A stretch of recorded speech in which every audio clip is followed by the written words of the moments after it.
Do you recall how long you've been using the Infinit-I system? I know it's through Paladin, but... Yeah, so I personally, I've been the safety director for going on my third year now. So it was implemented long before I took office. But yes, Paladin has been a customer, I would say at least 10 years or more. So it's used out throughout our entire affiliate network.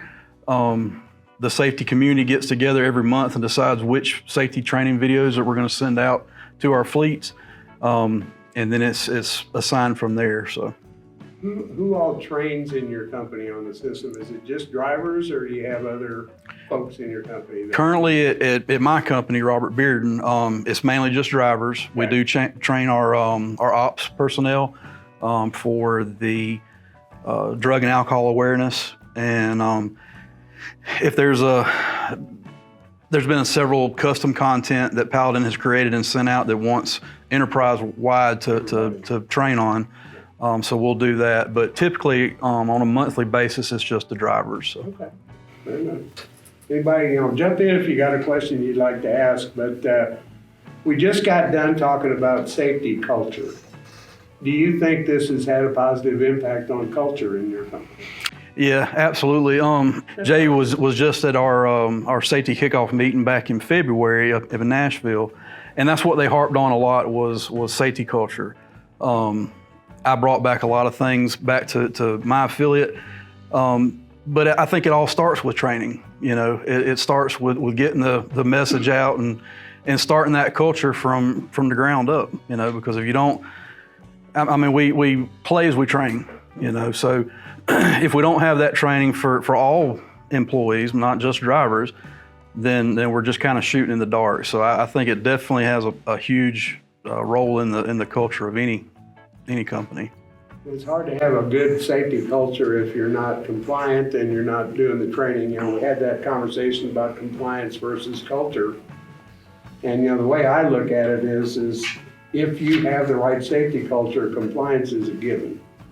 So that's kind of how I think about it. So, yeah. But I was curious about whether you thought there was an impact. Beyond just driver safety training, have you used it in orientation? We do. We still have in-person orientation. We usually average around 5 to 6 drivers a week is what we like to keep it for in-house, just for space. But I do, right out the gate, I have a custom package that I've put together for new hire orientation. So they get that during our in-person orientation. I give them 30 days to watch the content. It's mainly just policies and procedures and kind of what we expect as a company. So. Okay, very good. What about corrective action? Yep, I use that. One thing we've just recently, all the affiliates now have, we call them event recorders. We don't call them cameras. It's part of terminology within our corporation, but event recorders. Event recorders. Yeah. So we, we use them. We have an inward-facing AI sensor. It catches them sometimes on cell phones. Paladin, in general, come out with a 3 strikes you're out policy. I didn't like that. I'm a little bit more hardcore than that. So I give them one time. If I catch you on your cell phone one time, you're getting a distracted driving corrective action series. I give them 1 week to view that content. If they don't do the content or if they're caught again, then they're gone. So, and we use them for accidents as well. If we have a backing accident, then I'll assign backing a big rig safely, I think is what, yeah. So we definitely use it for corrective action. Do you mind sharing your completion percentage? Right now, we're at 89%. So yeah, we aired out all of our dirty laundry at the safety kickoff meeting. RBI was on the lowest end of safety completing of all the affiliates. So we're looking at ways to beef that up. We currently just started a quarterly safety bonus, which completion of the Infinit-I training is tied into that. No accidents. They have to drive a certain miles a month. No citations or violations. So it's all kind of tied into the, a monetary incentive for the drivers. So. Yeah, there's, we'll talk about this some tomorrow, but you can't make safety training in your company voluntary.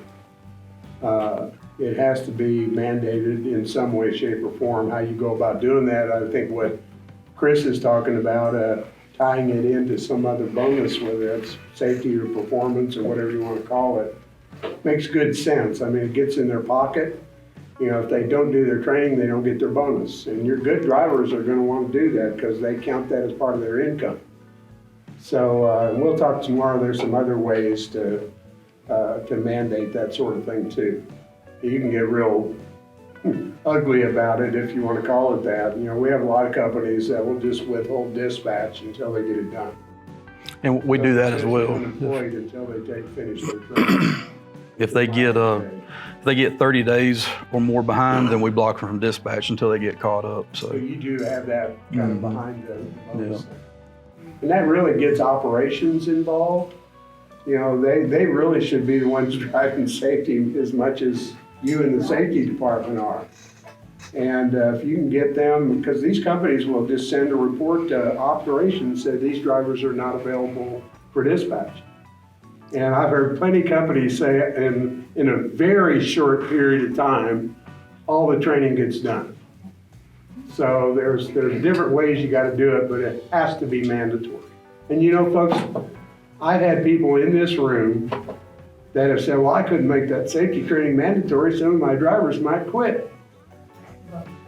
My only response is don't let the door hit you in the butt on the way out. The inward-facing cameras, I'm kind of curious about that because, I probably would have a lot of drivers quit. You think so? You might. You might have some, but they'll come back. Everybody's got them. And that was something that we ran into before we got them. Word was getting out, and so I'm gonna quit if y'all put a camera in my truck. We've had like 2 drivers to leave us because of cameras. One of which is because I got rid of them because they couldn't drive safely when something was looking at them. So Paladin invested just over $3 million for all the affiliates. It's a 4-camera system, 1 forward-facing, inward-facing, and 2 side pods down the side. Last Wednesday night, we had a fatality accident up in Tennessee where our driver was completely in the right. The passenger truck come over in his lane. The inward-facing showed him seatbelted in, 10 and 2, did everything he could do to get off the road to avoid the accident. So that one incident alone, probably the ROI on the whole program probably paid for itself with that one incident. So. Question, we talked some about custom content. Have you made some custom content? Or I personally made some for you? have not made any custom content, but yes, Paladin makes it quite frequently. Yeah. They do a lot of PowerPoints, and there's one guy, Eric Hill, that Holly's familiar with. He narrates it, so he's kind of like the voice of Paladin. So he puts out quite a bit of custom content. One of the things I always like to ask is, I'm sure you've had some connection to our customer service folks, or what we call client success. Do you deal with them yourself? I do, yes. What's your impression of those folks? They're awesome to work with. They send me a report every month on our overdue videos, and so it helps me to stay on top of it, but even before I got really familiar with the system, I'd reach out to Amanda, and she would assign them for me. So never had anything that I've ever asked or needed from the client relationship that they haven't been just awesome with. So. Yeah. They will do exactly what he just said. We have a question. Edgar's got a question. 2 questions actually. Do you bundle the videos or you just assign 1 5-7-minute video? And how do you pay for it? Is it part of an on-duty schedule? Yeah, so first part of your question, we have a monthly assignments. It's usually about an hour, 45 minutes to an hour worth of content a month. And we usually try to do a third hours of service compliance, injury and accident prevention, and then something that's relative to the time of the year. Like we've had a lot of winter driving videos this last couple months. And as far as paying the drivers, my drivers, they're mileage based. So when they're sitting at customer or receiver or something like that, they can watch a video or 2 before they get loaded or unloaded and get it done. So they have to be on the on-duty line. Now, We did have an issue, I'd say a year ago, with drivers watching the video, or they were on the drive line. Let me put it that way. They were on the drive line as they were completing their videos. We did a huge enterprise-wide audit and found all the numbers to back it up, and Infinit actually worked with us to develop the app that it wouldn't work whenever it's on, when a vehicle's in motion. So that was kind of the partnership with Paladin and Infinit to come up with a solution to a problem that we found. So. Can that work with team drivers too? Like, will the other driver be able to take those who's in supervisor? As an admin, you have the ability to shut that feature off for a team. That way the driver in the jump seat can be doing training if while the vehicle's moving. But you have to manage that, because then you'd have to make sure you turn it back on. But it's literally a flip of a switch in the admin where you can turn that feature on and off on the app. Yes, sir. Thank you. How do you verify that they watched the video? So you have a kind of a quiz or what? How you? Yes, there's a quiz at the end of every video content, and then there's a report you can run, or you can just simply go onto the. I think they're going to show us tomorrow on the admin side of it. You go in and pull up that driver in their classroom to see if it's current, complete, or overdue. Pay extra for watching, right? Because they're on duty. Is that correct? Correct. We don't, but I know another affiliate, Quickway, they actually pay their drivers to watch them. I'm not sure exactly how that works, but that was an issue that they were paying their drivers to watch them in the break room or whatever. So our drivers are all over the road, so they don't come to a central location that, we could sit them in a classroom or whatever. So There are a couple of ways you can do that. The system actually tracks how much time they spent from the time they log in till they complete the test. So you could actually have minutes and seconds, and then you can tally that up and pay them a wage accordingly. So he's in California, your best bet is to pay them $25 for watching that video. I would agree with that. And give them an hour time. And that's a promise, like, Hour time. or you'll be in court for something. Yeah. Something It's else. a mandate you have to pay, but it depends. They are on Yeah, they'll take you to duty. court for a whole nother case. That employee. I've had that problem in California.